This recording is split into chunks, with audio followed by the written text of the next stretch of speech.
I opened my dream restaurant and invited my entire family to the grand opening. Not one of them showed up. They all went to Ezra's promotion party instead, a backyard barbecue with plastic chairs and lukewarm beer, while I stood in a candlelit dining room, waiting.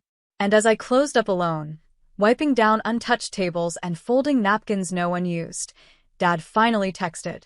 "We need to discuss the restaurant. My name is Juliet Martin, I'm 34. And if you think you know how this ends, stay tuned. What do you do when the people you fed your dreams to show up only when there's something left to eat?" The kitchen still smelled like garlic and rosemary.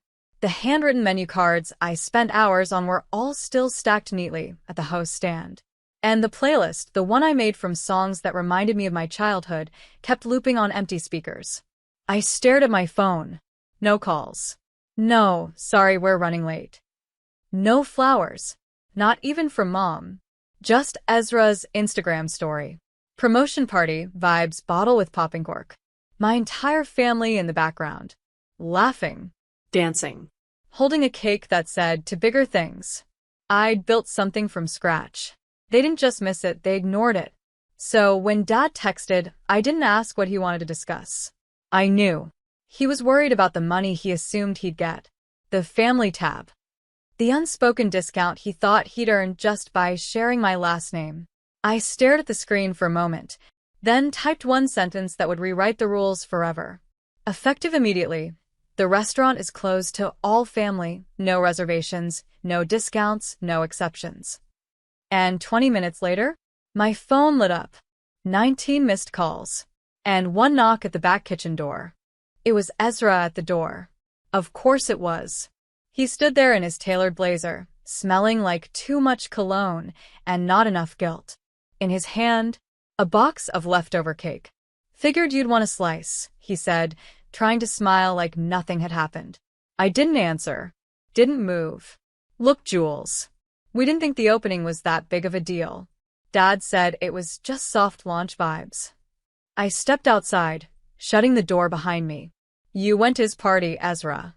Not mine." I sent hand-delivered invites. I texted Mom 3 times. "I made your favorite lemon tart, and it sat untouched for 5 hours." He looked down at the cake. "People got busy." "No," I said, soft but sharp. "People got lazy. They thought I'd always be the backup plan." I walked past him and threw the trash bag I'd been carrying into the dumpster. "Jules, come on. It's not that deep." But it was. It had always been deep. From the way Dad introduced me as the artsy one, to how Mom constantly compared my restaurant dream to Ezra's marketing job. They wanted me to stay small, so they wouldn't have to explain me. Ezra followed me back to the door. "I think Dad wants to invest now. He sees potential. He asked me to talk to you." There it was. The real reason. Not guilt. Not support. Just business. "Tell Dad the restaurant's fully funded," I said calmly. "And the investor bought exclusive rights to my loyalty." Ezra blinked. "What does that mean?" I smiled. "It means you're late. And I don't do leftovers." I walked back inside and locked the door behind me. On the other side, I could hear him breathing. And then walking away. The next day, I changed the locks. Not just at the restaurant, but at my apartment too. I'd spent years letting my family treat my space like a revolving door.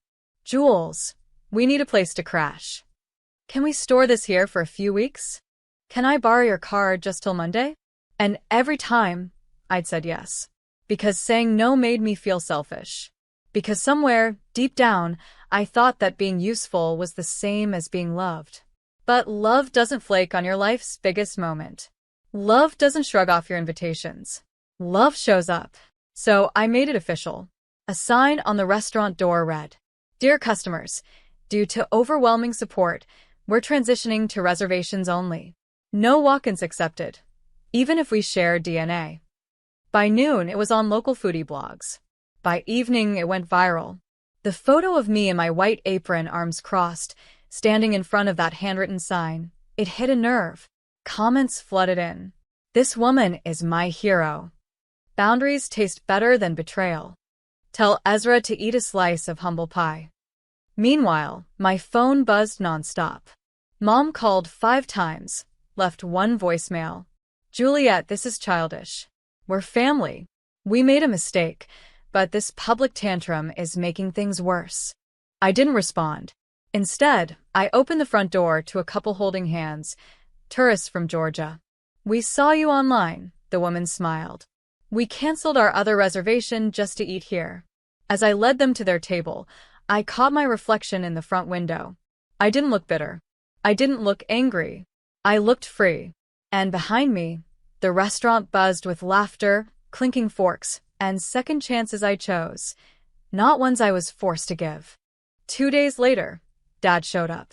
Not at the restaurant. He wouldn't risk the cameras or another headline. He came to my apartment. Juliet, open the door, he said. Let's be adults about this.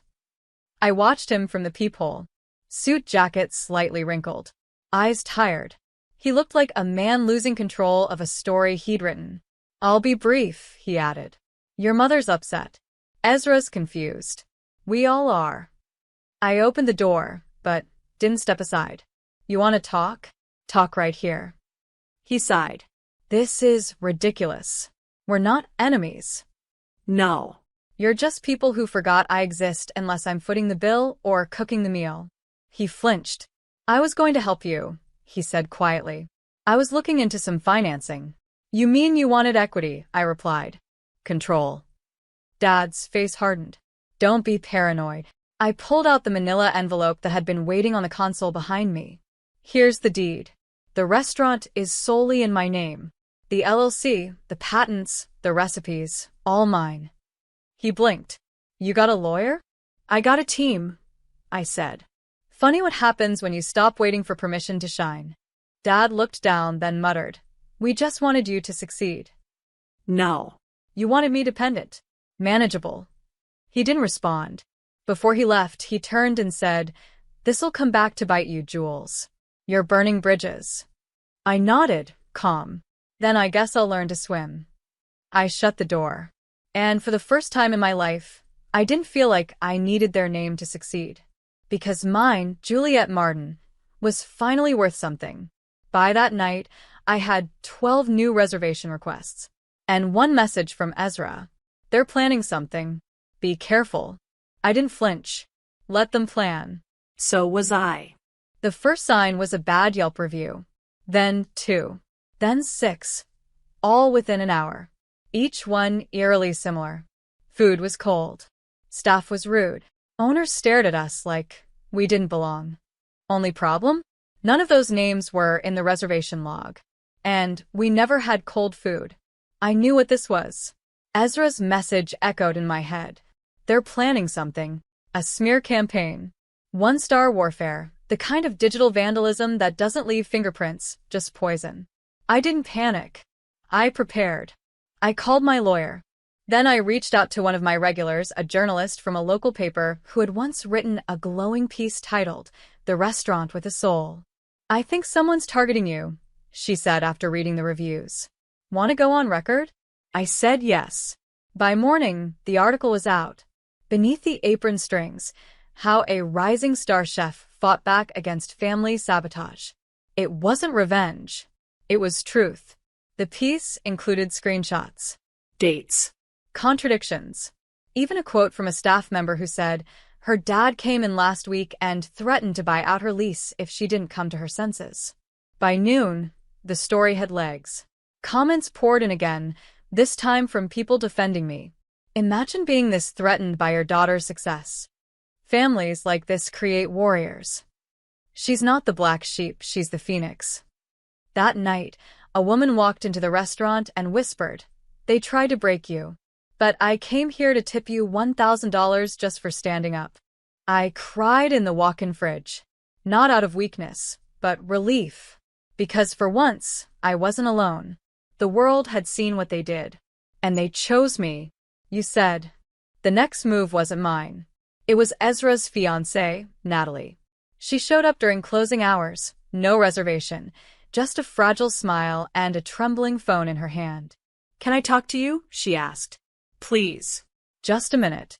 I almost said no, but something in her eyes, guilt, maybe, held me still.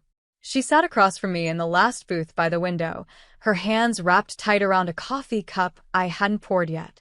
I didn't know, she whispered. I didn't know how far they were going. I stayed quiet. They created a WhatsApp group. Your mom, Ezra, your Aunt Linda, even your cousin Mark. It was called Project Reset. The plan was to pressure you into selling the restaurant or force you to fail. I didn't flinch. I already knew. Natalie continued, her voice cracking. Ezra said they were just trying to bring you back to reality. But after the article went viral, they turned on each other. Your mom blamed Ezra. Ezra blamed your dad. It's chaos now. I leaned back, watching her. Why are you telling me this? She looked ashamed. Because they dragged me into it. And because I don't want to marry someone who treats his sister like that.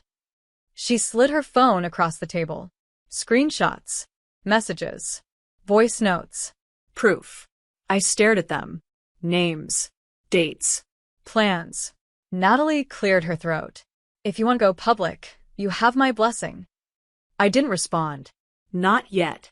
Because revenge wasn't about noise. It was about timing. And this wasn't about getting even. This was about getting free. I looked her in the eye. Thank you, I said. You just gave me everything I needed. And I meant it. Sometimes the last card you need comes from someone ready to leave the table, too. The headlines hit at 9:12 a.m. Chef Juliette Martin's family caught plotting to sabotage her career. Leaked messages confirm. I hadn't spoken to any press. I didn't need to. Natalie leaked the messages herself, posted them with a simple caption. I won't be marrying into this family. It exploded. Screenshots from the Project Reset group chat painted the full picture. She's too full of herself. Pull the plug on her supplier discount.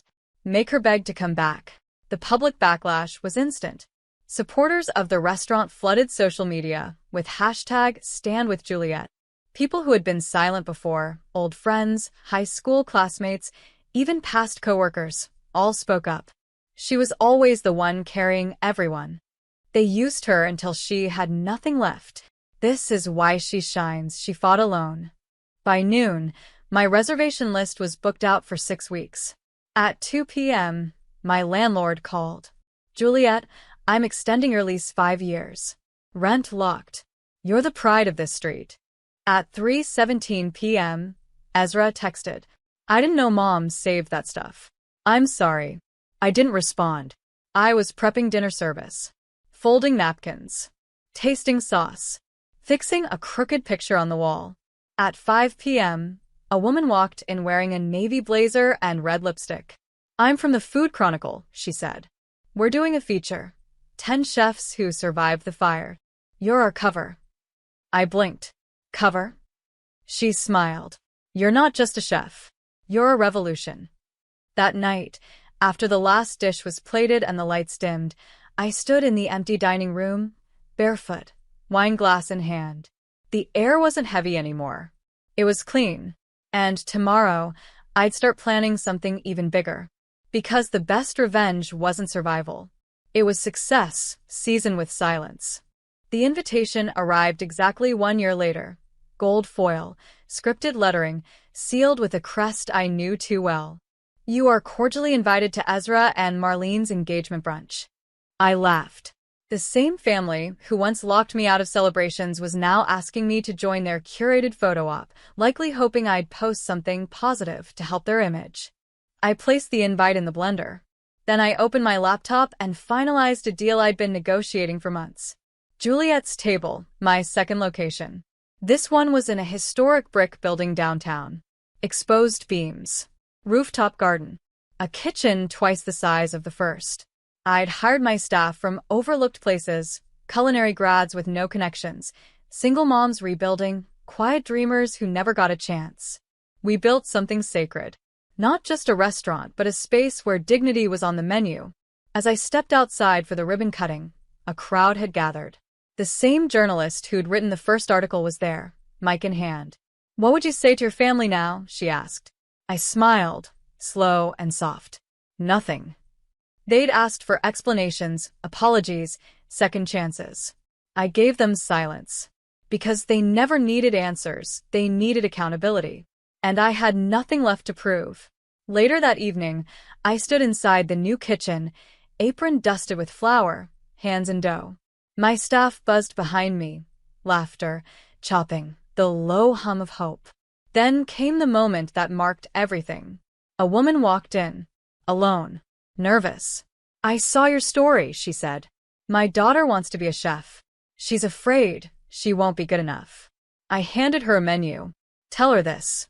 They said the same to me. And just like that, I closed the chapter they tried to write for me.